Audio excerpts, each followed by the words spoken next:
मेरे लिए नफरत है, आपके अंदर मेरे लिए गुस्सा है।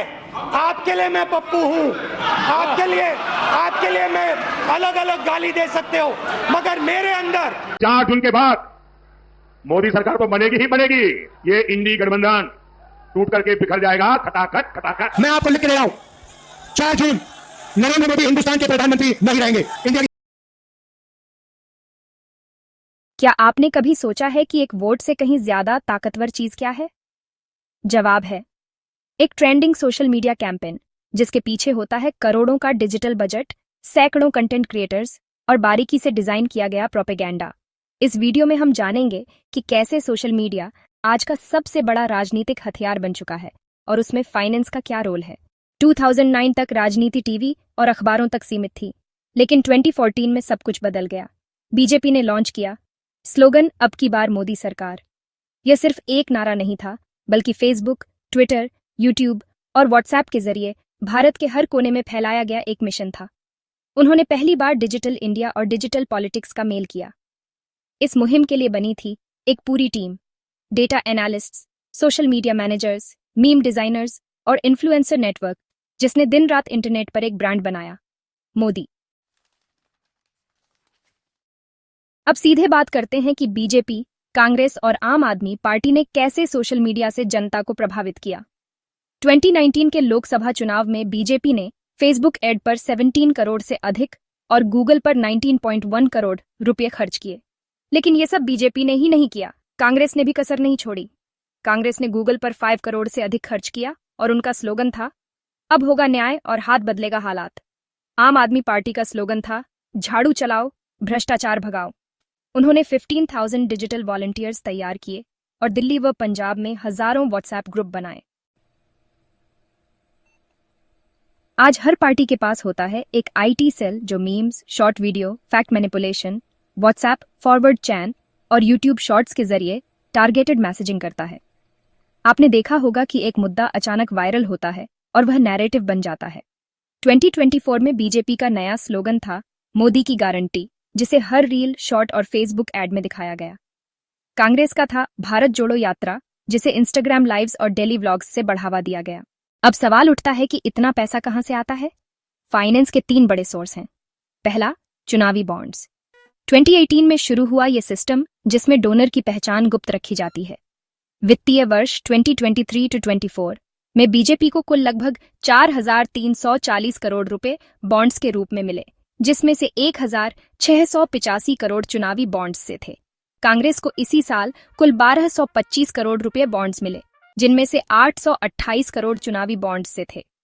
तृणमूल कांग्रेस को लगभग 200 करोड़ और आम आदमी पार्टी को कुल 90 करोड़ में से लगभग 10 करोड़ चुनावी बॉन्ड्स से मिले। लेकिन अब इस सिस्टम को सुप्रीम कोर्ट ने फरवरी 2024 में असंवैधानिक घोषित करके बैन कर दिया। कोर्ट ने कहा कि इससे पारदर्शिता खत्म होती है और जनता को यह जानने का हक नहीं मिलता कि किसने किस पार्टी को कितना फंड दिया। इस बॉन्ड स्कीम की डिटेल रिपोर्ट आप डिस्क्रिप्शन में दिए गए लिंक से पढ़ सकते हैं। दूसरा, घोषित दान। कुछ एनजीओ, कंपनियां और समर्थक सीधे पार्टी फंड में देते हैं, लेकिन यह हिस्सा कम होता है। तीसरा, काला धन, नकद लेन देन, मीडिया पर थर्ड पार्टी पेज से एड चलाना और बोट नेटवर्क फाइनेंस करना। ये तीनों रास्ते पैसा सीधे खर्च होते हैं influencer, digital ads, WhatsApp server चलाने और कंटेंट क्रिएशन टीम पर। अब सोचिए, ये सब एक कॉर्पोरेट कंपनी जैसा मॉडल बन चुका है। सोशल मीडिया का सबसे बड़ा असर ये है कि रियल मुद्दों से ध्यान हटाकर इमोशनल नैरेटिव बनाए जाते हैं।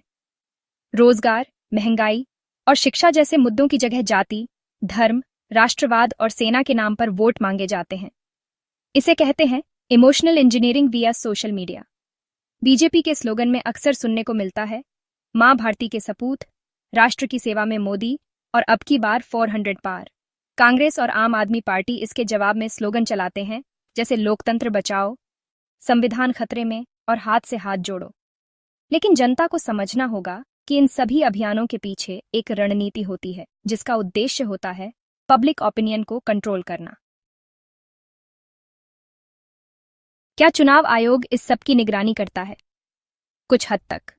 चुनाव आयोग ने 2024 में कहा था कि हर राजनीतिक पार्टी को अपने खर्च की रिपोर्ट देनी होगी, जिसमें डिजिटल विज्ञापन भी शामिल है। लेकिन हकीकत ये है कि हजारों फेसबुक पेज थर्ड पार्टी के नाम पर चलते हैं। बोट फॉलोअर्स और कमेंट खरीदे जाते हैं। माइक्रो इन्फ्लुएंसर को अनऑफिशियल तरीके से पैसे दिए जाते हैं, इसलिए जनता तक पहुंचने वाला कंटेंट अक्सर एक तरफा होता है। राजनीति अब सिर्फ प्रचार नहीं बल्कि एक फुल स्केल डिजिटल बिजनेस बन चुका है, जहां नेता नहीं बल्कि एल्गोरिदम तय करते हैं कि आप क्या सोचेंगे, जहां पार्टी नहीं बल्कि AI टूल्स तय करते हैं कौन सा पोस्ट वायरल होगा, और जहां जीत सिर्फ वोटों से नहीं बल्कि एंगेजमेंट मैट्रिक्स से होती है। तो दोस्तों, अगली बार जब कोई वीडियो, मीम या पोस्ट आप तक पहुंचे तो सिर्फ देखिए मत, सोचिए क्या ये जनभावना है या कोई प्लान कैंपेन। अगर आप ऐसी जानकारियों से खुद को जागरूक रखना चाहते हैं तो इस चैनल को सब्सक्राइब कीजिए, जहां हम राजनीति और फाइनेंस के कनेक्शन को डिकोड करते हैं। और हाँ, अगर आपने अब तक मेरा पिछला video Why 99% traders lose money in stock market नहीं देखा है तो जरूर जाकर देखिए। उसमें बताया गया है कि कैसे ज्यादातर लोग ट्रेडिंग में पैसा गंवा बैठते हैं और आप उन 99% में आने से कैसे बच सकते हैं। अगर वीडियो पसंद आया हो तो लाइक कीजिए, चैनल को सब्सक्राइब करना ना भूलें और नीचे कमेंट करके जरूर बताइए कि आपको कौन सा स्लोगन सबसे ज्यादा प्रभावी लगा। मिलते हैं अगले वीडियो में। जय हिंद।